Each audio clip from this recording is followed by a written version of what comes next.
Hello everyone, आप सभी लोगों का एक बार फिर से आपके अपने YouTube channel massive skill mechanical में स्वागत है। आज के इस वीडियो में मैं आप सभी लोगों से हाइड्रोलिक मशीन के टॉप 10 ऑब्जेक्टिव क्वेश्चंस और उनके आंसर डिटेल में डिस्कस करूंगा। क्वेश्चन सारे काफ़ी इंपॉर्टेंट हैं और क्वेश्चन मैंने काफ़ी अच्छे लेवल के लिए हैं, जो क्वेश्चन आपके एग्जाम में बार बार रिपीट होता है। तो प्लीज़ हमारे चैनल को ज़रूर सब्सक्राइब करिए। तो चलिए पहला क्वेश्चन देखते हैं क्या है कि reciprocating pumps are no more to be seen in industrial application in comparison to centrifugal pump because of high initial and maintenance cost, lower discharge, lower speed of operation या necessity of air vessel। तो देखिए basically क्या बोल रहा है कि जो reciprocating pump है वो इंडस्ट्री एप्लीकेशन में ज़्यादा यूज़ नहीं होता है कंपेयर करने से सेंट्रीफ्यूगल पंप से। तो उसका रीज़न क्या है? तो देखिए सबसे पहले आपको पता होना चाहिए रिसिप्रोकेटिंग पंप होता क्या है।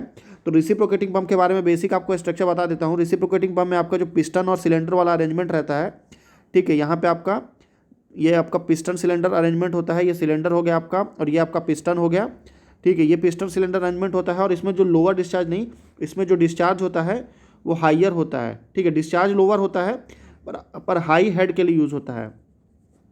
हाई हेड के लिए लोअर डिस्चार्ज भी सही है, लोअर स्पीड ऑफ ऑपरेशन भी सही है। Necessity of air vessel, air vessel बहुत ज़रूरी रिक्वायरमेंट होता है कि रिसिप्रोकेटिंग पंप में। क्यों? क्योंकि एयर वेजल जो है वो क्या करता है, आपका जो बैकअप प्रेशर आता है उसको यूज़ करता है। तो ये तीनों भी करेक्ट है। पर जो आपका आंसर क्वेश्चन के हिसाब से क्या है कि सेंट्रीफ्यूगल पंप के कंपैरिजन में इंडस्ट्री में, तो इंडस्ट्री में हमको क्या चाहिए होता है, इंडस्ट्री में हमको हाई डिस्चार्ज चाहिए होता है। डिस्चार्ज जो है वो हाई चाहिए होता है और लो जो है हेड चाहिए होता है। और ये दोनों ही रिक्वायरमेंट कौन फिलफिल करता है? तो सेंट्रीफ्यूगल पंप ये दोनों रिक्वायरमेंट फिलफिल करता है। आपका रिसिप्रोकेटिंग पंप ये दोनों रिक्वायरमेंट फुलफिल नहीं करता है। तो इसका high initial and maintenance cost इसका काफ़ी हाई होता है रिसिप्रोकेटिंग पंप का, इसीलिए उसको यूज़ नहीं करते हैं। तो ए करेक्ट आंसर होगा। अगला क्वेश्चन देखते हैं कि in a centrifugal pump casing the flow of water leaving the impeller is rectilinear flow, radial flow, free vortex motion या फोर्स्ड वोर्टेक्स। तो बेसिकली क्या बोल रहा है कि जो सेंट्रीफ्यूगल पंप होता है उसका केसिंग में वाटर का जो फ्लो होता है इम्पेलर से, मान लीजिए आपका ये रिसिप्रोकेटिंग पंप है, ठीक है। डायग्राम थोड़ा ध्यान दीजिएगा। यहाँ पे आपका इसके अंदर में इम्पेलर होता है। इम्पेलर का ये जो फेंस होता है लगा हुआ है, ये फेंस या फिन्स बोलते हैं, और ये आपका ऐसा रोटेट होता है। और डिस्चार्ज जो है आपका वो इधर से डिस्चार्ज होता है। सक्शन आपका इधर साइड रहेगा, सक्शन, और ऊपर आपका डिस्चार्ज है, ठीक है। तो इसमें क्या बोल रहा है, जो आपका वाटर फ्लो जो होगा यहाँ से इम्पेलर से जो बाहर निकलेगा पानी, वो किस में निकलेगा? तो वो आपका वोर्टेक्स मोशन में निकलेगा, फ्री वोर्टेक्स मोशन में। तो सी आपका करेक्ट आंसर होगा।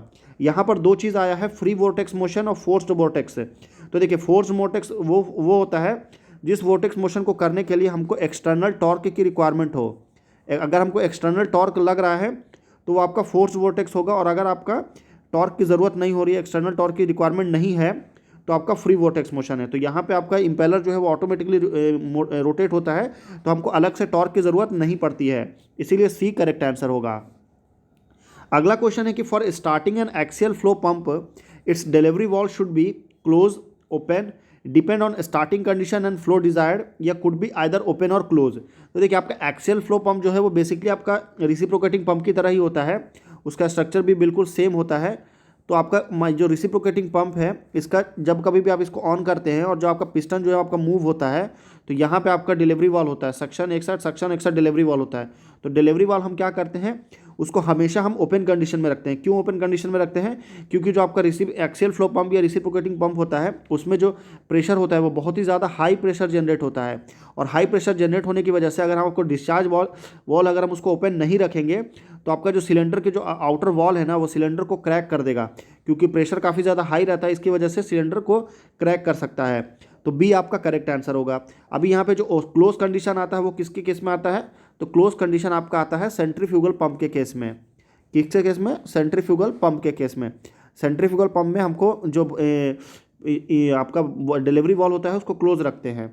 अगला क्वेश्चन देखते हैं कि the efficiency of a centrifugal pump is maximum when its blades are straight, bent forward, bent backward, या bent forward first and then backward.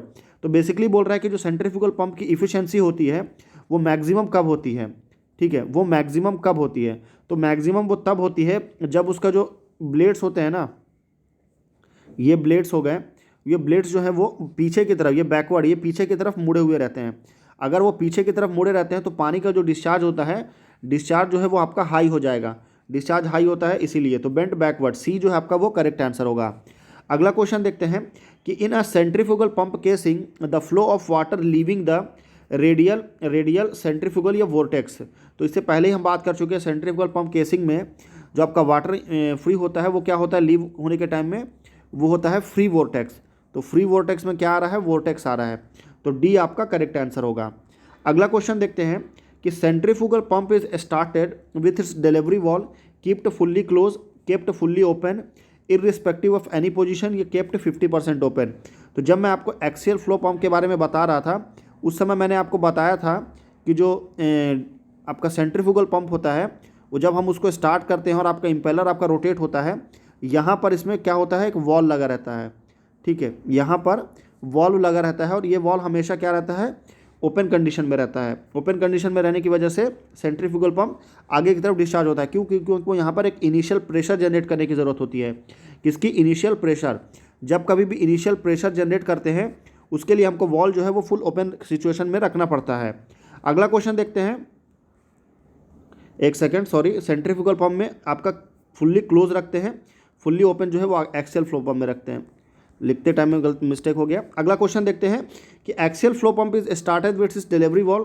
तो ये क्वेश्चन दोबारा रिपीट हो गया है। Kept fully open for axial flow pump and kept fully close for centrifugal. मैं ये बार बार इसलिए बता रहा हूँ क्योंकि ये क्वेश्चन एग्जाम में बहुत बार आया है, बहुत बार। ठीक है, अगला क्वेश्चन देखते हैं कि when a piping system is made up of primarily of vertical lift and very little pipe friction the pump characteristics should be horizontal, nearly horizontal, steep या first rise and then fall.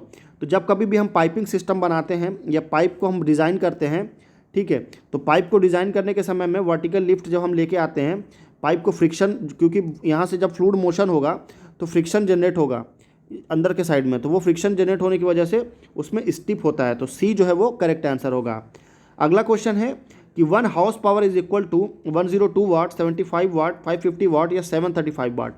तो 1 house power, इसको HP भी बोलते हैं। 1 house power is equal to होता है basically exact value जो है वो 734.5 वाट होता है। तो आप इसको ऑलमोस्ट 735 वाट बोल सकते हैं। तो डी करेक्ट आंसर होगा।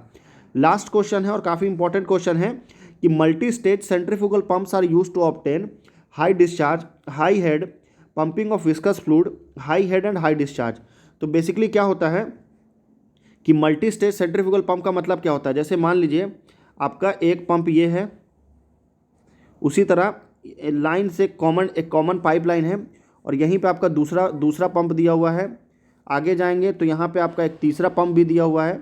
ऐसे आपका 3 से 4 पंप आपका रोटेट होता रहेगा, ठीक है, और वो कॉमन एक पाइपलाइन को जाके ज्वाइंट करता है। तो ये मल्टी स्टेज हो गया, यानी जहाँ पे एक से ज़्यादा पंप जो है वो आपका ज्वाइंट रहते हैं। ये आपका पंप 1 हो गया, ये पंप 2 हो गया, ये पंप 3 हो गया। तो इस केस में क्या होता है, हम ऐसा क्यों करते हैं, ताकि हमको हाई हेड मिल सके। तो बी करेक्ट आंसर होगा। हाई हेड क्या होता है, तो मान लीजिए अगर आप एक पंप को लगाएंगे तो आप 10 मीटर तक पानी उठा सकते हैं, वहीं अगर आप 3 पंप लगा लेंगे तो आपको 30 मीटर पानी उठा सकते हैं। तो ये 30 मीटर हाई हेड को जब हमको ज़रूरत होती है तब हम multi stage centrifugal pump use करते हैं। तो अगर आपको वीडियो पसंद आया तो प्लीज़ इसे ज़रूर लाइक करिए, चैनल को हमारे सब्सक्राइब करिए, और अगर आपको इस वीडियो का फ्री में PDF चाहिए तो उसके लिए आप हमारे टेलीग्राम ग्रुप को ज़रूर ज्वाइन करिए। लिंक